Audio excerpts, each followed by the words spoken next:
नमस्कार। AGCNN news पर रोवो news में आपका स्वागत है। मैं हूं आपकी AI एंकर वनीसा राणा। प्रस्तुत है आज का मुख्य समाचार। प्रोफेसर कारुण्यकरा लगभग आधा करोड़ सैलरी एक साल में लेते हैं। पढ़ाने को विभाग में बच्चे ही नहीं, विश्वविद्यालय अनुदान आयोग खामोश क्यों? वर्धा, महात्मा गांधी अंतर्राष्ट्रीय हिंदी विश्वविद्यालय वर्धा में बोधिसत्व बाबा साहब भीमराव अंबेडकर भवन के सामने लगी प्रतिमा के सामने सप्ताह के गुरुवार के दिन विश्वविद्यालय के प्रोफेसर एल कारुण्यकरा द्वारा किताब का वाचन किया जाता है। एक विशेष समुदाय के विद्यार्थियों, शोधार्थियों व शिक्षकों सहित अन्य लोग भी इस कार्यक्रम का हिस्सा बनते हैं।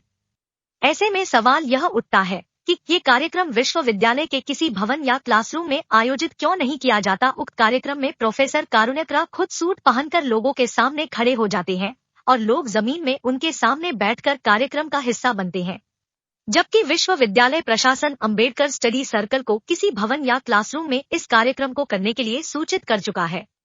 चूँकि प्रोफेसर खुद सूट में खड़े होकर भाषण देते हैं, लेकिन बाकी लोग उनके सामने कंक्रीट पर बैठे होते हैं, जो कि गर्मी के दिन में तपता रहता है और ठंड में गलन से भर जाता है। ऐसे में वहां सभी नंगी भूमि पर बैठकर अपमानित होते हैं। डॉक्टर अंबेडकर ने समता मूलक समाज का सपना देखा था, किंतु प्रोफेसर एल कारुण्यकरा के कृत्यों से पता चलता है कि लोग आगे कितना भी बढ़ जाए, अपने से ऊपर किसी को भी नहीं देखना चाहते। ऐसे में यह भी उल्लेखनीय है कि अंतर्राष्ट्रीय विश्वविद्यालय होने के कारण यदि विश्वविद्यालय परिसर में इस प्रकार दुर्भावना से परिपूर्ण होकर कोई कार्यक्रम जमीन पर बैठकर आयोजित होता है, तो इससे विश्वविद्यालय की नकारात्मक छवि का लगातार निर्माण होता है।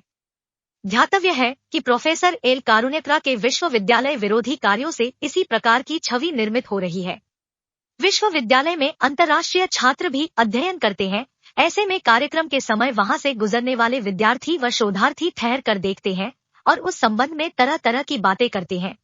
लेकिन सबसे बड़ा सवाल यही है कि जब विश्वविद्यालय ने अंबेडकर स्टडी सर्कल को किसी भवन या क्लासरूम में कार्यक्रम को करने की सूचना दे चुका है, तो संरक्षक प्रोफेसर एल कारुण्यकरा, समन्वयक डॉक्टर शैलेश मर्जी कदम, सह समन्वयक डॉक्टर सुरजीत कुमार सिंह सहित सदस्य doctor Ravindra Borkar, doctor H A Hungun, doctor Umesh Kumar Singh, doctor Rakesh Singh Fakliyal की ऐसी क्या मजबूरी है कि यह कार्यक्रम किसी भवन या क्लासरूम में आयोजित नहीं करा सकते?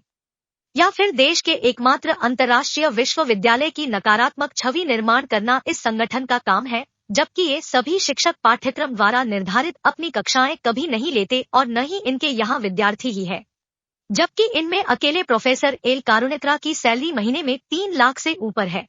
अब देखना ये होगा कि विश्वविद्यालय प्रशासन ऐसे संगठन के खिलाफ क्या कदम उठाएगा।